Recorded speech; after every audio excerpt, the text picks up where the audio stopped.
Hladný vlk. Hladný vlk išiel hľadať korisť. Na blízkej lúke sa pásol starý kôň.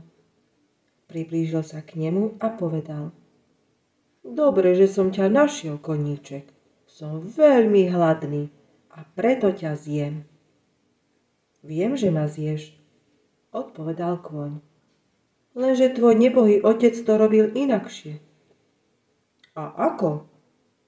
Keď našiel koňa, najprv mu zubami odtrhol zo zadných nôh podkovy, aby si pri jedení nezlomil niektorý zub, a až potom ho roztrhal. No dobre, povedal vlk. Urobím to teda ako môj otec. Poď, nech ti odtrhnem podkovy. Prešiel vlk za koňa a otvoril ústa, aby odtrhol železnú podkovu. V tom sa kôň zahnal zadnými nohami a celou silou kopol vlka priamo do zubov. Kým sa vlk váľal na zemi od bolesti, kôň utiekol. Keď vlk prišiel k sebe, vyskočil a priblížil sa ku košiaru. Pri rieke uvidel 2 tučné barany so zahnutými rohami. Hej, barani, prišiel som vás jesť, zakričal vlk. Vieme, vlčko, že zješ, lenže tvoj nebohý otec to robil inakšie. A ako? Keď našiel 2 barany pri rieke, sadol si na breh a prikázal baranom, aby sa vzdialili na 100 krokov. Teraz, zakričal na barany, utekajte ku mne, kto pribehne skôr, toho zjem prvého. No dobre, urobím to teda tak, povedal vlk a sadol si. Barani sa vzdialili, rozbehli sa proti vlkovi a pustili sa doňho rohami.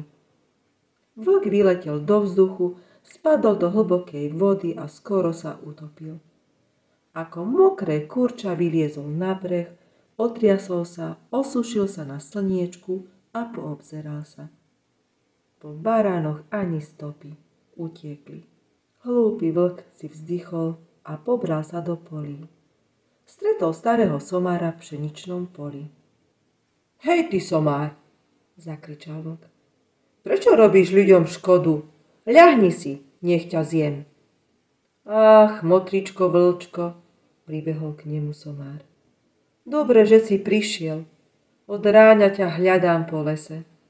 Môj pán strojí veľkú svadbu. Počúvaj, ako bubnujú bubny a vyhrávajú gajdy. Môj pán sa žení a nemá svedka. Preto ma poslal, aby som ťa našiel a aby som ťa pozval na svadbu. Pripravil pre teba 5 pečených jahniat a nevídané dary. Vlk sa veľmi zaradoval. Odprevaď ma, povedal vlk somárovi. Nie je to lepšieho svedka nado mňa. Čože by ťa neodprevadil? Lenže ty nemôžeš ísť peši, unavil by si sa. Vyskoč na môj chrbát, ja ťa odnesiem. Vlk si sadol na somára a pobrali sa do dediny. Keď prišli do dediny, ľudia začali strašne kričať. Vlk, vlk! Každý chytil, čo našiel, palicu, vidly, sekeru a rozbehli sa k somárovi a vlkovi. Vidíš, koľko ľudí ťa prišlo privítať? Poznamenal somár. Vidím, ale prečo s palicami, vidlami a sekerami? To je tu zvykom. Sedliaci sa priblížili a vymlátili vlka. Len, že si zachránil holý život. Utiekol do hlbokého lesa, zobral kameň a začal sa biť po hlave.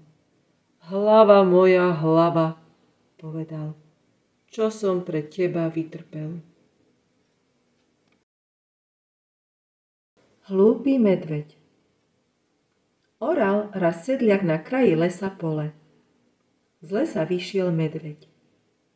Stríčko, zamrmlal, budeme orať spolu. Dobre, súhlasil sedliak.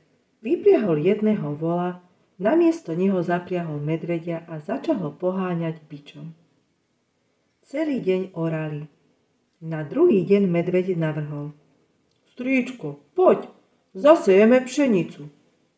Zasejeme. súhlasil sedliak.